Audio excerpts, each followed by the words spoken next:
सध्या महाराष्ट्रात मनोज जरांगे पाटील आणि लक्ष्मण हाके सर यांची चर्चा चालू आहे आणि यामुळे मराठा आणि ओबीसी संघर्षही काही ठिकाणी समोर येताना दिसत आहे। आता ज्या पद्धतीने ओबीसीचे 57 लाख दाखले देण्यात आले होते त्याला चॅलेंज करण्याचं काम ओबीसी बांधवांकडून करण्यात येत आहे। आता माहितीच्या अधिकारात अशा रीतीने पत्र संपूर्ण राज्यातल्या प्रत्येक तालुक्यात दिलं जाणार आहे। आपल्यासोबत सतीश कुलाल आहेत, हाकेंचे सहकारी।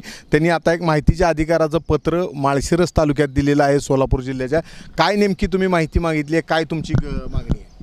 आमची माहिती म्हणजे कुणबीचे जे दाखले तहसील कार्यालयातून जे वितरित केलेले आहेत त्याची वारंवार कोण 57 लाख म्हणतं आहे, कोण 54 लाख म्हणतं आहे, कोण 58 लाख म्हणतं आहे।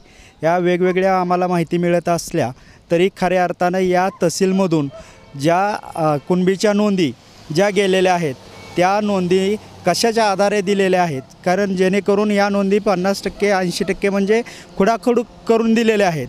तर त्याची माहिती मिळवण्यासाठी हे राज्य शासन म्हणते की आरक्षणाला धक्का लागणार नाही आणि बोगस नोंदी दिल्या जाणार नाहीत, परंतु माझी सर्व महाराष्ट्रातील ओबीसी बांधवांना किंवा वकील असतील सुशिक्षित बांधवांना आव्हान आहे की आपण सरकारच्या विश्वासावर न बसता आपण प्रत्येकाने तहसील या ठिकाणी आपण मराठा कुणबी व कुणबी मराठा या जेवढ्या काय कुणबीच्या जात प्रमाणपत्र वाटप केलेले आहेत त्याचं RTI अंतर्गत तहसीलला आपण एक RTI द्यावा आणि ज्या ज्या नोंदी दिलेल्या आहेत त्या नोंदीचा तपासल मागवावा व त्या नोंदी कशाच्या आधारे दिलेल्या आहेत किंवा कुठल्या पुराव्याच्या आधारे दिलेल्या आहेत याची माहिती घ्यावी आणि महाराष्ट्रातील जवळजवळ 353 तालुके किंवा 36 जिल्हे याची आम्ही तालुका वाईज जेवढे प्रमाणपत्र वाटलेले आहेत त्याची माहिती मागवण्याचा प्रयत्न करतो आहे। आणि माझी सर्व युवकांना विनंती आहे की आपण तालुका वाईज तहसीलला RTI द्या।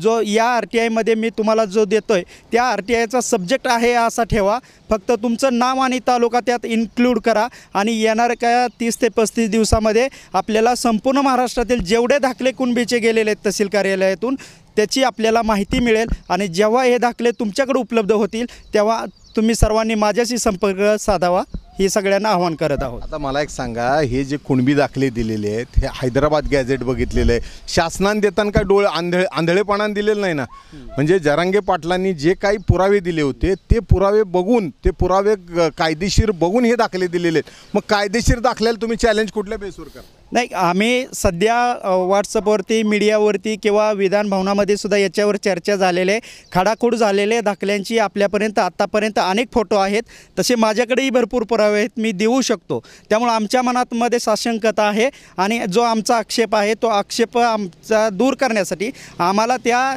ज्या नोंदी दिलेत त्या नोंदी कुठल्या पुराव्यानिशी दिलेत तो पुरावासुद्धा त्या नोंदीला च्या सोबत मिळाला पाहिजे, जेणेकरून ह्या नोंदी धनदानगे आणि राजकीय मराठा समाजाच्या लोकांनी मोठ्या प्रमाणात काढलेले आहेत। गोरगरिबा मराठा समाज हा तिथपर्यंत पोचलेला नाही। तर एकंदर ज्या पद्धतीनं आता हा वाद चिघळत जाणार आहे, ज्या दाखले ओबीसीचे दिले होते या दाखल्याची RTI अंतर्गत माहिती मागायला सुरुवात झालेली आहे। म्हणजे थोडक्यात माहितीच्या अधिकारात सर्व कुठल्या ह्यांनी दाखला दिला आहे, काय दिला आहे, ज्यात खाडाखोड आहे का, अशा रीतीनं हे माहिती तपासण्याचं काम आता ओबीसी बांधव करायला सुरुवात झालेली आहे। मात्र जे दाखले शासनाने दिले, मनोज जरांगे पाटलांनी जे काही पुरावे दिले होते त्या पुराव्याच्या आधारावरच ही दाखले दिलेले आहेत। यात जर एखादा दुसऱ्या दाखल्यात खाडाखोड झाली असेल तर त्याची तपासणी राज्य सरकार करेल। मात्र ज्या पद्धतीनं आता सर्वच दाखल्यांना चॅलेंज करायचं काम चालू आहे ह्याच्यामुळं अजून महाराष्ट्रातलं वातावरण बिघडल्याशिवाय राहणार नाही। कॅमेरामन सचिन जाडेसह सुनील दिवाण, ABP माझा। ABP माझा, उघडा डोळे बघा नीट।